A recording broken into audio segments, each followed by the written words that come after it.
Assalamu alaikum warahmatullahi wabarakatuh. Ashama akkam jirtu fayyaa keessanii daawwattoota kiyya. Har'a waa'ee paaspoortiiti.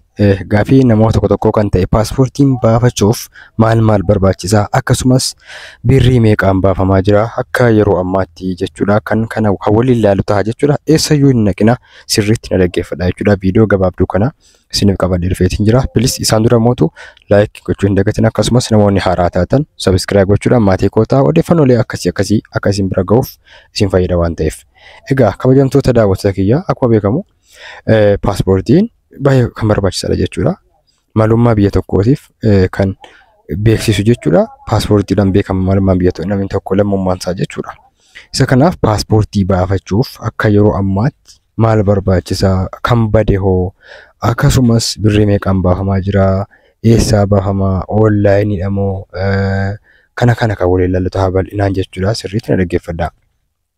Egaa oduu isinitti hin dheeressu tokkoffaa irratti paaspoortii baafachuuf jalqaba mattaawaqaa isin barbaachisa. Mattaawaqaa ganda itti dhalattanii jechuudha.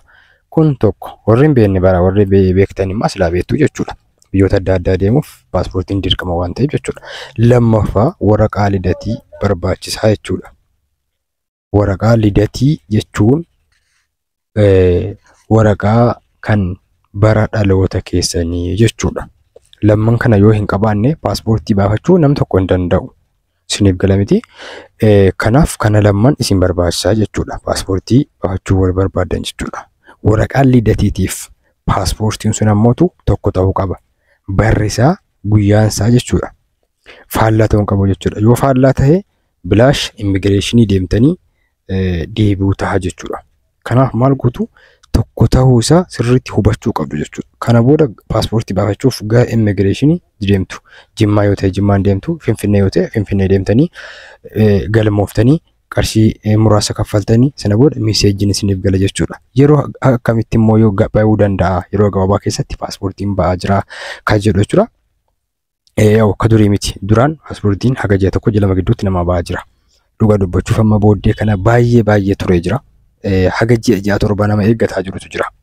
Waan kun ta'eef hin barre garuu immas gabu hin galmeessu qarshii muraasan gaafatu. Asumayyuu immoo gatiin isaa dabalee jira. Amma paaspoortii baafachuuf ashokkaa'in gara qarshii 10,000 jedhamaa jira. An garuu odeeffannoo qabatamaa kan hin qabu waan akkasiiti. Paaspoortii baafachuuf akka amma 5,000 duraan 900 gaafatu. Amma baay'ee birriin dabalee jira jechuudha. Waan kun ta'eef beekuu hin dandeenye. Kanaaf egaa gabaabumatti paaspoortii baafachuuf kana isin barbaachisa. Kanaaf egaa paaspoortii baafachuuf kana waan isin barbaachisuuf kana hubachuudha qabdanii jechuudha. Warri paaspoortii baafachuuf yookaan ammoo fira keessanii baasuu barbaadan kana beekuun dirqama keessanii. Onlaayiniidhaan kan galmaa'us ni jira. Onlaayinii jechuun karaa baankiitiin birrii ni kaffaltu. Manuma keessan teessanii footoo keessan waan adda addaa ergitanii yeroo gabaabaa keessatti isiniif deebifna jedhu. Garuu innis isa immigireeshinii deemaniin tokkuma. Maaliif wal quba qaba jechuudha. Akkasii kabajamtoota daawwattoota kiyya qaaligaa sagantaan har'aa waa'ee paaspoortiiti. Gaggabaabseetu manii isiniif dhiyeessa jechuudha. Kana fakkaata waa'ee paaspoortii jechuudha. Wanti isin beekuu qabdan paaspoortiin baasuun baay'ee jabaateera waan ta'eef sirriitti paaspoortii keessan eeggadha. Keessattuu faaxonni dhaggeeffadhaa, faaxonni biyya alaa jirtan jechuudha. Paaspoortii keessan sirriitti eeggadha. Gatuu hin qabdanu. Paaspoortii kan bade baay'isuuf ammootu dirqama ragaa isin barbaachisa. Waraqaa qabalee irraa fudhachuu isin barbaachisa. Chaappaa waajjira poolisii isin barbaachisa kan bade deeffachuuf jechuudha. Bakka akkasii keessatti badeedhaan sana booda dhaxxanii galmooftanii yeroo gabaabaa keessatti isinii baalaanne inni badee jechuudha. Haara baasuuniif inni bade deebisuun tokko miti waan ta'eef.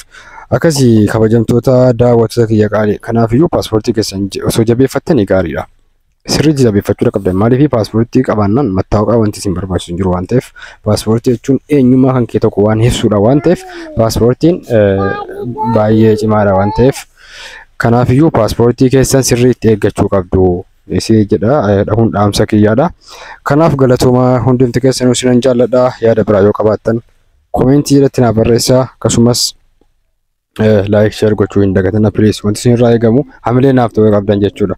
sirriitti viidiyoo yeroo namni gadhiise viidiyoo dhaggeeffadhaa itti fayyadamaa. Sagantaa addaa kana fakkaata sagantaa biraatiin hanga walitti deebinutti nagaannaaf turaa sinan jaalladha hunda keessaniyyuu dogongora uumameef dhiifama akkasumas qulqullina sagaleetiif dhiifama jecha akkasii kabajamtoota hordoftoota kiyya qaalii turtii gaarii isiniif haa ta'u yeroo gaarii isiniif hawwa.